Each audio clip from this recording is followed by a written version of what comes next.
The following program was provided by an independent producer solely responsible for its content.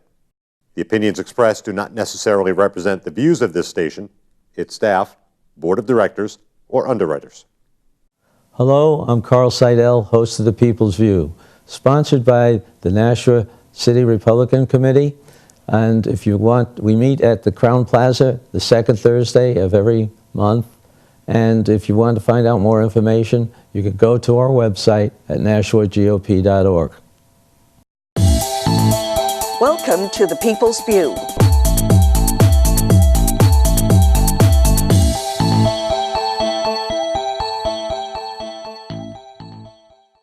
Hello and welcome. Today we have Don LeBrun, who's a representative from Ward 5 and is now going to run for alderman in Ward 5. That's right. Don, you're taking on another load. You've been up there, what, now 3 terms, and now you're going to help out the city. There's a lot of load to be taken on, Carl, and that's what I'm all about, serving the public. Yeah, you've done a lot up there. I mean, you serve on a number of side committees as well as 13 HHS. of them. That should be unlucky. I don't know how you're glutton for punishment. Well, I'm looking for the 14th, so I'll become lucky. I see. Okay. Well, why'd you decide to go to alderman too? Actually, I had thought about it for maybe a year or so, but I really wasn't sure. But then when I found out that the current alderman was not running, I thought, this is an opening. It's telling me something. Go ahead and run. Let's do this. And I'm proud to do it. I'm looking forward to it. I want to. A lot of the same things I do in the state, I want to see done here in the city. Because currently I think that some of the issues that I have are being overlooked. What issues are those? They're mostly social issues. I don't feel that the city does enough as far as social issues such as homelessness, mental illness, things like that, drug abuse. I think we have to get deeper into it. For instance, the reason I say that, take homelessness. There's no real transitional program in effect after a person is in a shelter of some sort and it's time for them to leave that shelter. There's no real program to transition them to the next step to try to get them out of homelessness. A lot of them walk out of the shelter and they can look up and down the street and they're still homeless. And I know what that's like. I've done that. I know what it's like. It's something, we have a number of nonprofit organizations in the city here. Are there not enough, or they aren't operating right, or what are you looking for? I think we have enough, but I think there's more that they can do. I just don't feel that they're doing enough as far as transitioning people all the way from the beginning of whether it's homelessness, mental illness, or what, all the way through to become a productive citizen. And that's what I want to see. Okay, so you're saying that you might have different segments for that, but they don't either communicate or they don't plan for the whole transition. Right. It's similar to a fire. Right. You can take a fire extinguisher and point it at the tips of the flames, and the fire will get bigger. You've got to go to the root cause. So you go to the root cause and you transition in steps all the way out to the point that that person can become a productive citizen. It's the same with mental illness. It's the same with drug abuse. You have to go to the root.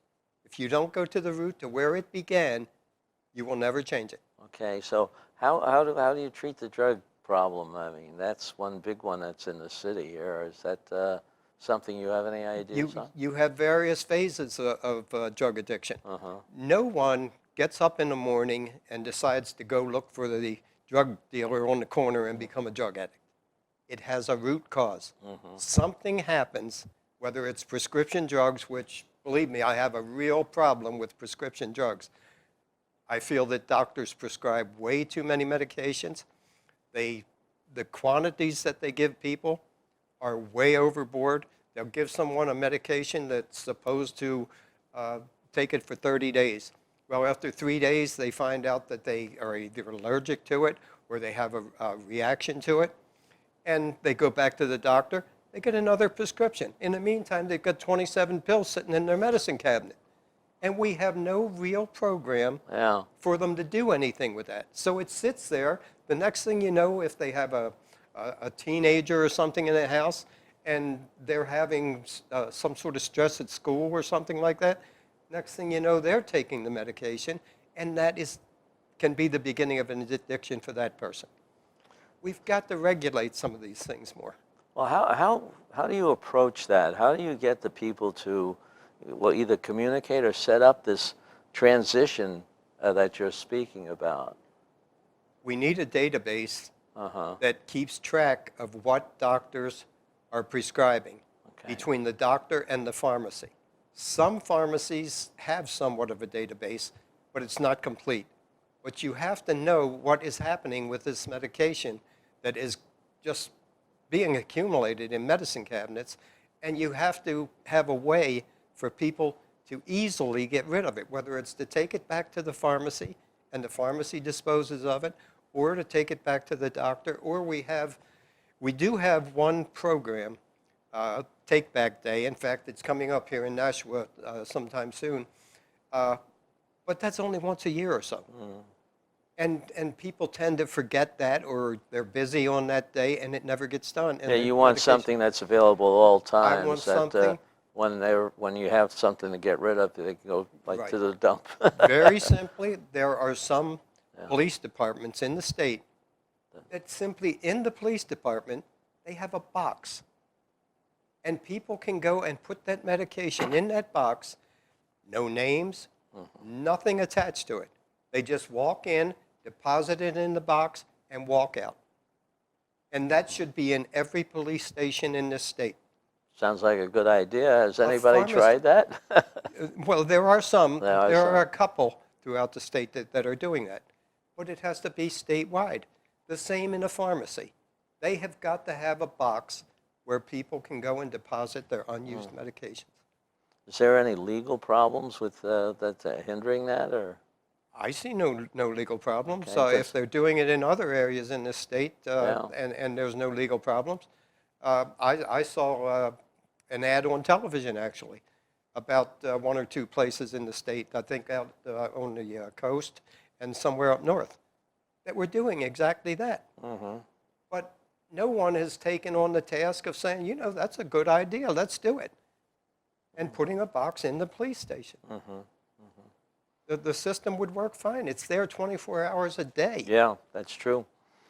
What about looking at the pharmacies? I mean, a person could go to one pharmacy and then go to another one and another one with either a real prescription or a fake. Well, that's Foreign. where the doctors come in. Yeah, And that's where we need a database, whereas people can't do doctor hopping, because that does happen. yeah, But we need a database where a red flag comes up if someone's gotten a prescription, for instance, say it's oxycodone. yeah. They've gotten that prescription, they go to another doctor and they get the same prescription. There has to be a system that a red flag pops up and says, whoa, wait a minute, you just got this 3 days ago, Yeah. and now you want 30 more of them. And unfortunately, you know, we heard testimony, there are some doctors that don't really Care. They just write care another too much. They prescription just write another prescription. and charge you $10 or something. Yeah, They don't care to know yeah. that that person already got one from another doctor. It happens. It's not common, but it does happen. Well, it sounds like that's a big problem to attack right away if you can. It is a big problem, and it's a problem that I'm working on. What about some of the other things that have come up for the town, the city, you know, as far as roads, as far as the idea of growth of the city and things like that? How do you come across on that? They're all important things. No doubt about it, our roads are in terrible condition. But I come at it from the standpoint of potholes in a road are not as important as a person's health. Whether it be mental or physical, nothing is important as a person's health. I don't mind riding down the road and hitting a pothole if something's being done about the core issues that we have. Those things are all important, but they're on the bottom of the rung.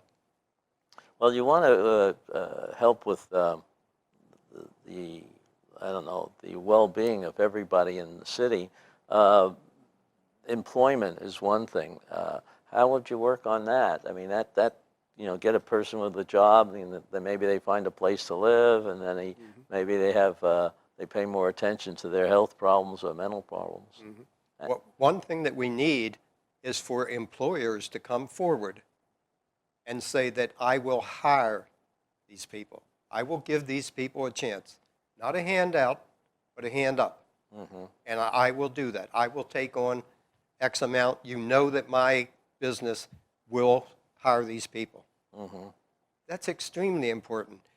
And most of these businesses will find out that they will get good employees, productive employees. Let's do That's it. a good idea if you can convince people to do that. I think we can. We have convinced a lot of employers to hire veterans, Yeah. and that's very important. Well, let's expand that and hire some of the less fortunate people to try to give them that hand up. Okay. Will you work with the agencies that are nonprofit that are around here? Is that how you're going to get the manpower or woman power or whatever? Absolutely. I intend to contact every one of them that I can and see what they're doing, where their program ends, and how they transition a person from their program to another, if they do. And that's what I have to find out. Well, I know they have a monthly meeting where they all get together and try to coordinate certain efforts, but I'm not sure how successful that is. I don't think you can do it in a monthly meeting for an hour or two at a time. I don't think you can do it. It's a full-time job. You can't do it in just a short No, but they can set up something that would be running as a full-time. They can. And what they usually set up is a subcommittee a subcommittee that will handle a certain part of it, and then another subcommittee and ad hoc committees, and you know how that works. That's the problem. That's you don't the have problem. the continuation, the transition that's- that you want. That's right. I want a definite transition system where a person knows that they can. For instance, the prisoners at the state prison, they transition and they begin this transition from the prison to a halfway house. There is no real transition from that halfway house to employment. And another problem with doing that is there's not enough consideration given to the prisoner going to a halfway house near their family. Yeah. In a lot of cases, it's a matter of where there's space. A person that lives in Berlin may end up in Manchester at a halfway house. Their family's still in Berlin. They're further away than they were when they were in prison. It makes no sense. Yeah. Well, is that going to require some kind of funding for that? I mean, do you have to have more No, halfway I'm going to houses? work with the prison administration Okay. to So see how we can further that. All right. So In fact, I had a meeting this afternoon with those same people. And I brought that up, and they were extremely interested in it. Unfortunately, I had to leave the meeting in the middle to come here. But we're going to get back to it. I'll be at the that's prison good. again next So week. it's just a matter of organization and not filling the hole the first time, but trying to actively place a person. Right. And hopefully it can work out that way. I mean, it doesn't seem with today's computer age that you couldn't do that just with an entry in the computer program. And there again, we need businesses to step up and give these people a chance. I took a chance on a person 25 years ago, a young man that had been in trouble most of his life. I took a chance on him in my business, and I can't say enough good about this gentleman. He was one of my most productive employees. And, this was in Maryland. I don't know where he is today or if he continued along the lines of being productive.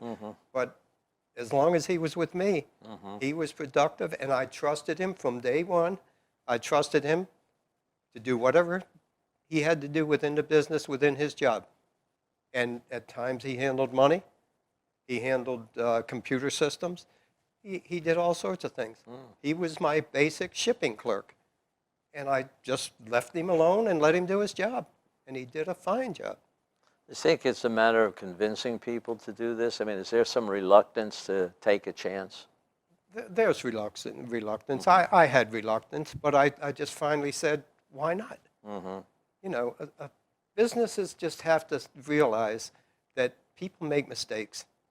They get in trouble, but they want to be rehabilitated. Everybody that gets in trouble, I think, wants to eventually be rehabilitated. They probably got in trouble because of some underlying cause that they impulsively did something. There are bad apples, of course, but for the most part, people who are in prison want to be rehabilitated.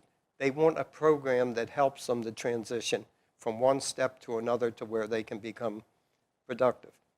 And a lot of times it's stigma. Once they're in prison, they think, well, gee, I'm worthless. Who would take a chance on me? And so what do? As long as they have this feeling, which is a mental problem, they go back out and they reoffend.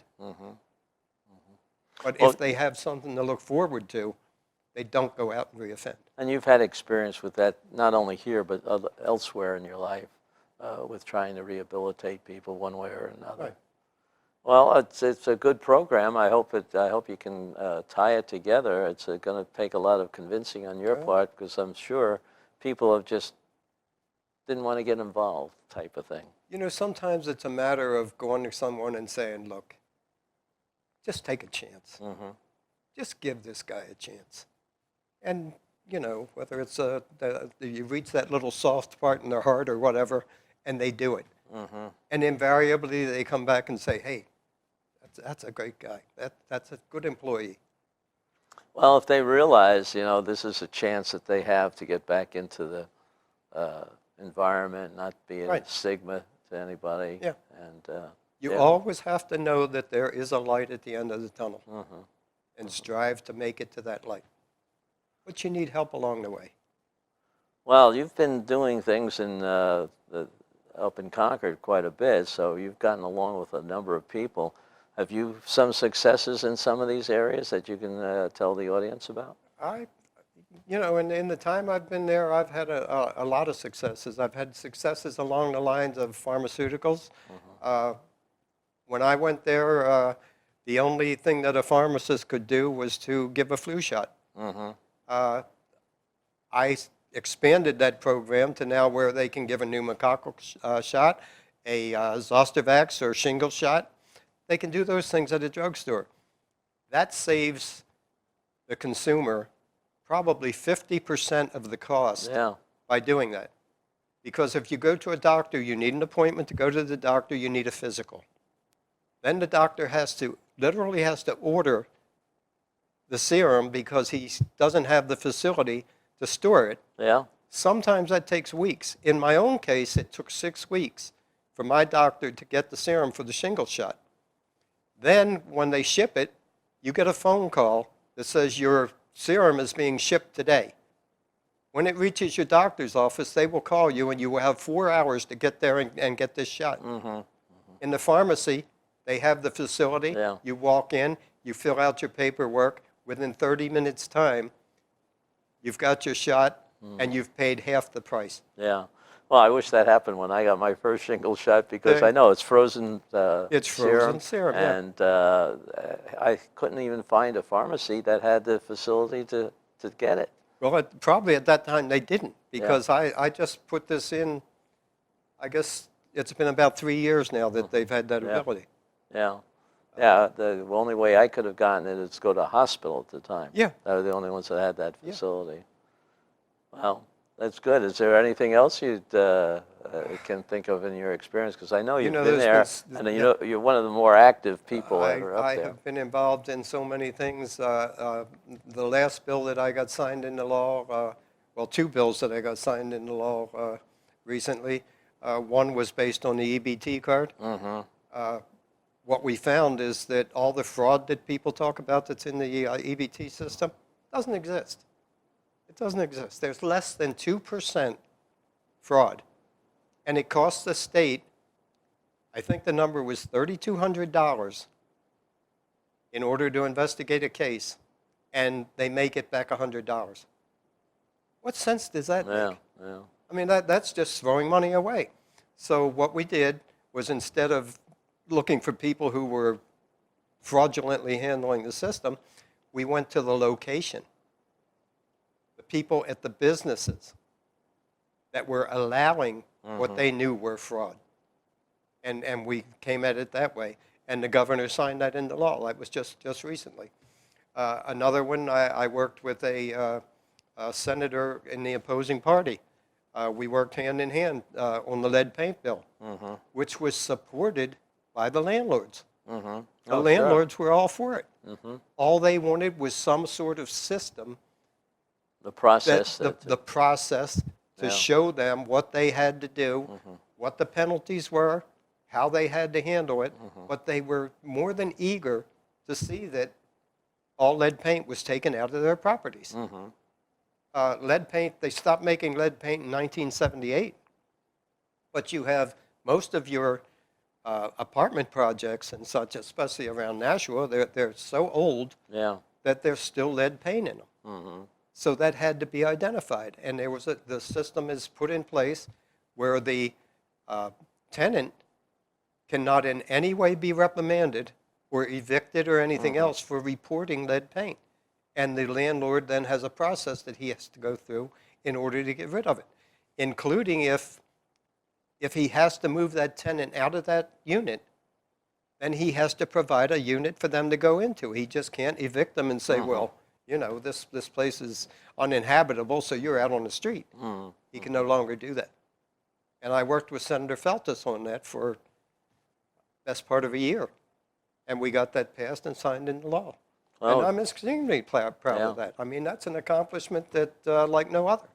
So you know some of the other aldermen that you might be able to do this with, this programs with? I have made it known what my intentions are. Okay, good. They all know. They all know.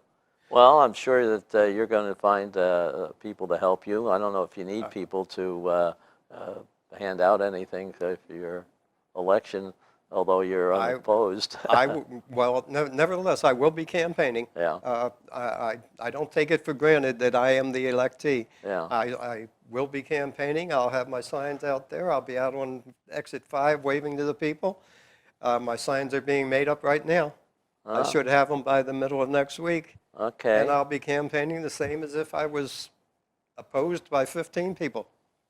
Well, it's good. You have some good ideas there. Do you have like an advisory group, or where do you get your input? Not yet, but I have a lot of acquaintances that in these different organizations that I'll be working with. The developmentally disabled is another field that I'm involved in. Home care providers. There are so many problems with compensating and protecting home care providers that, I mean, you know, they're bills that I can probably submit for the next 2 years just to get that straightened out. Well, I agree with you. Home care providers provide a very economical way of treating a problem. They absolutely I've do. had personal experience with bringing them in. They're very capable. We finally gave them a raise now that the budget's passed. We gave them a raise, but what they need, along with that raise, is to be included in the workman's compensation program. I see. They are employees that should be in the workers' compensation system. They are prone to injury. You probably know that they go into these homes, and some of the elderly people can get combative. I heard testimony on all sorts of situations where the care worker got injured fairly severely. Totally unexpected, and not because the person was prone to being violent, but because something happened impulsively, they got hurt. They can get hurt in the wintertime just going into a property if there's ice on the sidewalk or something like that. I mean, it doesn't have to be the individual harming them. It can be something else. Well, what's the problem? Are they now treated as private contractors? Or? More or less, yeah. They don't have any part of the workers' comp program that they can fall back on if they get injured. I see. And some of these, all of the agencies that provide that kind of help operate that way, or does some of them As have? far as I know, all of them do. Okay. All of them do. And So I will be submitting legislation to include them. is there a problem with getting that? I mean, who would it be against that? Hopefully, no one. I don't. You know, this is something I'm going into now. Hopefully, no one. I worked with. You may remember Lori Harding. Yes. She had been in the House for years, and she decided not to run this last term. But she and I had been working on this for about 3 years, and every now and then I hear from her, and she said, "Please, please, continue the work on this." Yeah. So I'm working on that, and I'm looking for sponsors to help me with it, and hopefully we can get it done. Yeah. So Well, I hope I can get it done this year. what other kind of legislation are you proposing, or are you working on? You know, right Say now something. I have got so many Things. different things, so many different irons in the fire that I'm trying to sort them out and pick out the most important ones. But everything I do has to do with the well-being of people. I don't go into the commerce and things like that. I don't go into science and tech. I stick strictly to health issues and social issues. Okay. And that's, But there are other problems that you're going to face here in the city, so I'm sure you're going to I'm sure there are other problems. be able to handle some of that. Yeah, and I have no idea what committees I'll be on yet, Yeah. but certainly if there's a social committee, I'll be on it. Okay. Well, I think wish you lots of luck. You've had a good record in the past, and I'm sure the people that would be interested in seeing the changes you might be able to bring about in the city of Nashua. Thank you. And I hope the people understand that I will work for them, Okay. that I am a public servant. I'm not a politician, even though I have to be a politician to get in the office. After I'm elected, I'm a public servant. Okay. And, Well, and the public can depend on that. they know how to contact you. You got your email and your phone number on there. Very good. Well, thank you very much, Don. Are we finished? We're finished. We've run out of time, but I Wow. have to make one commercial. The commercial is that we are sponsored by the Nashua Republican City Committee. And if you want to find out more about the committee, we have a website, and we have a meeting every second Thursday of the month at the Crown Plaza. Please come and join us. The next meeting in October, we'll have a number of candidates for city office at the meeting, and you might be able to meet them and talk to them and ask questions directly. So thank you for tuning in. Carl, And thank you. thank you so much. Okay. Thank you for listening to me.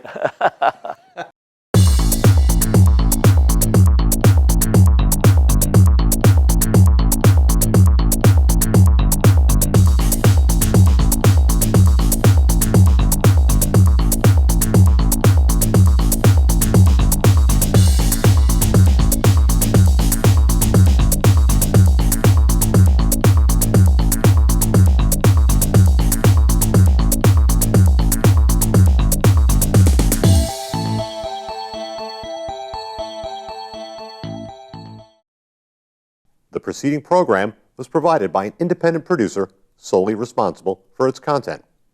The opinions expressed do not necessarily represent the views of this station, its staff, board of directors, or underwriters.